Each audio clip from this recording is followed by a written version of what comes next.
Assalamualaikum warahmatullahi wabarakatuh. Perkenalkan, nama saya Ali Adiaji dari kelas S1B, NPM 22046500406. Sini saya akan menjawab soal UAS dari mata kuliah pengantar ilmu komunikasi, yaitu nomor 1. Selama 1 semester, saudara sudah mengikuti dan mempelajari mata kuliah pengantar ilmu komunikasi. Jabarkan topik materi menarik apa yang sudah saudara pelajari dan disertakan dengan contoh nyata. Selama 1 semester ini saya sudah banyak mendapatkan materi dari mata kuliah pengantar ilmu komunikasi. Menurut saya topik yang menarik yaitu yang pertama ada komunikator. Materi tentang komunikator. Dalam mewujudkan komunikasi yang efektif, seorang komunikator berperan juga dalam memberikan tanggapan, memberikan pertanyaan, memberikan jawaban, dan memberikan respon kepada komunikan, baik langsung maupun tidak langsung. Menguasai materi bagi seorang komunikator sangatlah penting, karena bagi kita seorang komunikator, kita juga harus tahu apa materi yang kita ingin sampaikan. Kita harus pelajari dahulu agar pesan yang akan kita sampaikan itu jelas dan dapat dimengerti oleh komunikan. Contohnya ketika saya sedang melakukan presentasi tugas kelompok lewat Zoom meeting atau Google Meet.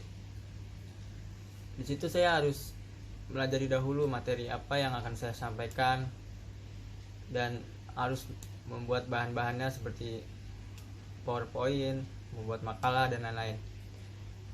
Nah, saat kita melakukan presentasi juga kita harus mengucapkan ucapan yang jelas dan sopan, karena pesan yang kita sampaikan itu harus tersampaikan secara jelas dan mudah dimengerti oleh dosen dan teman-teman sekalian. Yang kedua, yang menurut saya topik yang menarik yaitu etika dalam berkomunikasi. Etika merupakan suatu bentuk pembuatan keputusan yang terkaitan dengan moral dan dapat menentukan hal yang benar atau yang salah sesuai dengan peraturan dan hukum yang ada di masyarakat. Etika dibagi menjadi 2 jenis, yaitu etika umum dan etika khusus. Yang pertama yaitu etika umum. Etika umum yaitu etika yang membahas mengenai kondisi dasar dan umum tindakan manusia secara etis. Standar bertindak etis tersebut yang menjadikan acuan manusia dalam bertindak dan bertingkah laku. Contohnya seperti adat istiadat, norma agama, norma masyarakat, dan lain-lain. Kedua yaitu etika khusus. Etika khusus adalah etika yang mencangkup prinsip-prinsip kehidupan tertentu. Etika khusus ini erat kaitannya dengan peran, profesi, dan bagian yang terpenting dalam masyarakat. Contohnya adalah etika khusus pelajar, etika khusus jurnalis, etika khusus guru atau dosen, dan sebagainya. Oleh karena itu timbul suatu kebiasaan, maka etika perlu dimasukkan dalam keilmuan komunikasi. Hal ini mengingat bahwa kebiasaan seseorang berkomunikasi dengan orang lain dapat berasal dari kebiasaan itu sendiri. Contohnya ketika saya ingin menghubungi dosen lewat media sosial seperti WhatsApp. Hal yang pertama saya harus perhatikan yaitu waktu yang tepat.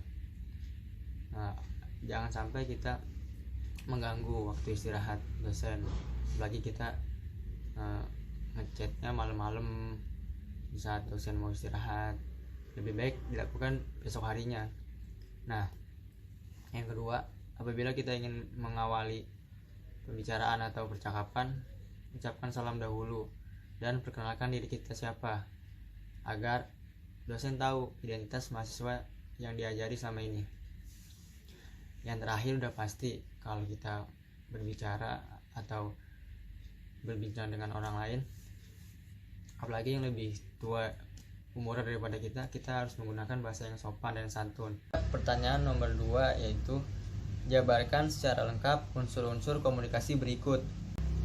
Ya, yang pertama, komunikator. Komunikator adalah orang yang mengawali pembicaraan. Seorang komunikator juga membawa informasi-informasi atau data-data yang ingin ia sampaikan kepada seseorang yang ingin dia tuju. Contohnya seperti penyiar televisi, penyiar radio, jurnalis berita, dosen, dan sebagainya. Selanjutnya yaitu komunikan. Komunikan merupakan orang yang merespon pembicaraan dari seorang komunikator.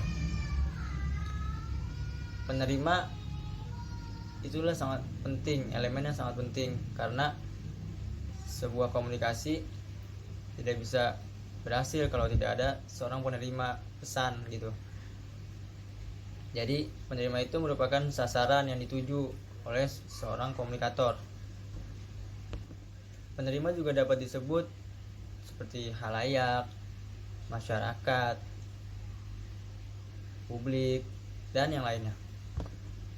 Selanjutnya yaitu pesan. Pesan merupakan suatu perintah, permintaan, nasihat, maupun amanat yang disampaikan kepada orang lain. Pesan dibagi menjadi dua jenis, yaitu pesan verbal dan non-verbal. Pesan verbal yaitu suatu komunikasi yang disampaikan komunikator terhadap komunikan secara lisan maupun tulisan. Sedangkan komunikasi non-verbal merupakan suatu pesan yang disampaikan komunikator kepada komunikan menggunakan gestur tubuh atau lebih menggunakan tubuh gitu. Jadi kayak menggeleng-gelengkan kepala dengan raut wajah, memukul atau sebagainya. Selanjutnya yaitu media. Media adalah alat yang memindahkan pesan dari sumber terhadap penerima. Media dapat diklasifikasikan menjadi dua, yaitu media umum, contohnya seperti telepon, fax, dan sebagainya. Dan media massa, contohnya seperti televisi, film, surat kabar, dan yang lain-lain. Selanjutnya yaitu efek komunikasi. Efek adalah hasil akhir dari suatu proses komunikasi. Bisa merupakan sikap atau perilaku yang kita harapkan. Apabila sikap atau perilaku itu sesuai dengan kita yang harapkan, komunikasi itu bisa dibilang berhasil. Dan efek dapat dilihat dari public opinion, personal opinion, dan majority opinion. Selanjutnya pertanyaan ketiga, apa yang saudara pahami terkait hambatan komunikasi? Lalu kaitkan hambatan komunikasi dengan kegiatan belajar dan mengajar daring yang sudah saudara lalui dalam semester ini. Menurut saya, hambatan itu segala sesuatu yang mengganggu kelancaran komunikasi atau mengganggu kelancaran penerima dan pengiriman pesan. Hambatan memiliki dua sifat, yaitu yang pertama hambatan objektif. Yang pertama yaitu hambatan objektif. Hambatan objektif itu adalah hambatan yang terjadi di sebuah komunikasi yang tidak disengaja dibuat orang lain, tapi itu merupakan faktor keadaan tertentu atau faktor yang tidak menguntungkan keadaan tidak menguntungkan. Contohnya seperti cuaca, penggunaan media yang tidak tepat, waktu yang tidak tepat, dan yang terakhir itu chemistry, tidak adanya chemistry antara seorang komunikan dan komunikator. Yang kedua yaitu hambatan subjektif. Hambatan subjektif ini hambatan yang disengaja dibuat oleh orang lain atau sebagai upaya penentangan, contohnya seperti pertentangan keputusan, iri hati, tamak, sifat apatisme, dan mencemoohkan komunikasi. Kalau menurut saya hambatan yang terjadi ketika kuliah online ini sudah pasti jaringan internet yang tidak stabil, karena kuliah online kan membutuhkan jaringan yang stabil. Misalnya contoh ketika sedang melakukan pembelajaran lewat Zoom meeting atau Google Meet, ketika jaringan yang tidak stabil, misalnya dosen lagi ngomong gitu kan, jadi ucapannya itu tidak jelas, maksudnya tidak tersampaikan dengan jelas. Alhasil kita sebagai mahasiswa juga ya gimana ya, jadi kayak apa yang disampaikan tuh jadi kurang gitu. Nah, itu merupakan suatu pembelajaran yang tidak efektif. Kan kalau misalnya online enak kan, jadi kayak dosen ketemu mahasiswanya secara langsung, jadi apa yang ingin ditanyakan, apa yang ingin disampaikan jelas gitu. Apalagi kita sebagai mahasiswa yang jurusan DKV, apa-apa kan ya harus praktiknya gitu, harus praktiknya banyak, jadi nggak cuma materi saja. Ya mau nggak mau ya kita sebagai mahasiswa kita harus pintar-pintar juga nyari sumber, nggak cuma dari dosen aja, kayak misalnya dari media sosial kan banyak juga sumber-sumber pembelajaran.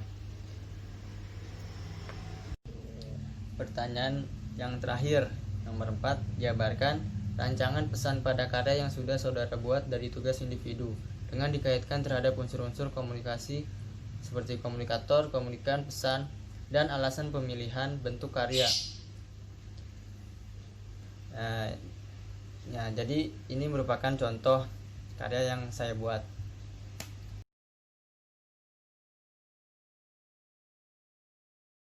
Ini merupakan sebuah meme yang ingin menyampaikan pesan kalau ini keadaan sepak bola dunia sekarang gitu. Jadi sepi, tidak ada penonton. Mau nonton juga ya gimana kan, harus jaga kesehatan juga. Ya keluar rumah aja gitu kayak takut gitu kan, mau nggak mau ya nontonnya dari TV aja. Kalau untuk unsur-unsuran sih, kalau komunikatornya ya saya sendiri, komunikannya seseorang yang melihat karya saya. Pesan yang ingin saya sampaikan lewat karya ini jadi kayak gini loh, apa namanya, kondisi sepak bola yang sekarang tidak ada penonton. Sebelumnya kan, sebelum ada COVID, boleh gitu nonton, supporter rame-rame teriak-teriakan nonton, mendukung gitu kan tim kesayangannya. Nah, setelah adanya COVID ini, lapangan sepak bola kayak sepi gitu, kayak kuburan, tidak ada yang menonton. Jadi suasananya ya beda banget gitu. Nah, yang terakhir, kenapa alasan saya memilih buat meme ini? Pertama karena saya suka gitu hal-hal yang berbau komedi atau lucu-lucu gitu. Nah, setelah saya udah dapet nih topik berita yang saya ingin buat meme gitu, jadi kayak mungkin cocok kali ini dibikin lucu-lucuan gitu. Ya gitu aja sih dah, karena meme kan juga buatnya simple gitu, nggak harus yang ribet-ribet, asal ada unsur-unsur meme-memenya aja lah. Nah, yang terakhir saya ingin menyampaikan banyak-banyak terima kasih kepada Pak Edo yang sudah memberikan banyak hal yang belum kita tahu dari sebuah komunikasi itu. Nah, semoga kedepannya apa yang Bapak berikan itu berguna dalam kehidupan nyata. Sekian dari saya, apabila ada kesalahan dan kurang katanya mohon dimaafkan. Wabillahi taufiq wal hidayah. Wassalamualaikum warahmatullahi wabarakatuh.